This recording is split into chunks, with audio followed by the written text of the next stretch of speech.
ఓవైపు సూర్యుడు సుర్రుమంటుంటే నైరుతి బంగాళాఖాతం ఆనుకుని శ్రీలంక పరిసర ప్రాంతాల్లో మాత్రం అల్పపీడనం ఏర్పడింది. వచ్చే 48 గంటల్లో అల్పపీడనం మరింత బలపడే అవకాశం ఉంది. మరింత సమాచారం మా ప్రతినిధి ఆదిత్య పవన్ అడిగి తెలుసుకుందాం. ఆదిత్య పవన్, అల్పపీడనానికి సంబంధించిన సమాచారం ఏంటి? అశ్విని, నైరుతి బంగాళాఖాతం ఆనుకుని శ్రీలంక పరిసర సమీపంలో ఒక అల్పపీడనం ఏర్పడింది. గడిచినటువంటి వారం రోజుల్లో కూడా ఈ ప్రాంతంలో ద్రోణి కొనసాగింది. ద్రోణి బలపడి ప్రస్తుతం అల్పపీడనంగా ఉంది. ఈ అల్పపీడనం రాగల 48 గంటల్లో మరింత బలపడి సుస్పష్ట అల్పపీడనంగా వెల్ మార్క్డ్ లో ప్రెషర్ అయ్యేటువంటి అవకాశం ఉంది. అలాగే ఈ అల్పపీడనం సమయంలోనే, ఈ అల్పపీడనం కొనసాగుతున్న ఈ పరిస్థితిలోనే అనుబంధంగా 5.8 కిలోమీటర్ ఎత్తులో ఒక ఉపరితల ఆవర్తం కూడా కొనసాగుతుంది.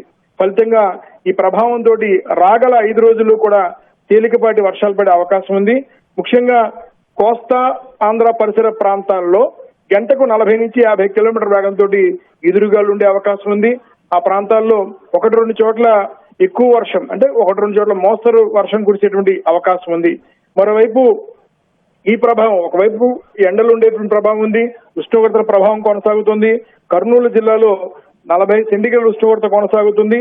అలాగే గడిచినటువంటి 24 గంటల్లో కూడా పాడేరు, అల్లూరు జిల్లాలోని పాడేరులో 34.4 మిల్లీమీటర్ల వర్షపాతం నమోదైంది. మరో 5 రోజుల పాటు రాష్ట్రంలో ఈ వాతావరణ పరిస్థితి కొనసాగుతుంది. అటు కోస్తాంధ్రలోను, రాయలసీమలో కొన్ని ప్రాంతాల్లో కూడా వర్షాలు పడేటువంటి అవకాశం స్పష్టంగా ఉందని విశాఖపట్నం వాతావరణ కేంద్రం అధికారులు స్పష్టం చేస్తున్నారు. అశ్విని, ధన్యవాదాలు ఆదిత్య పవన్.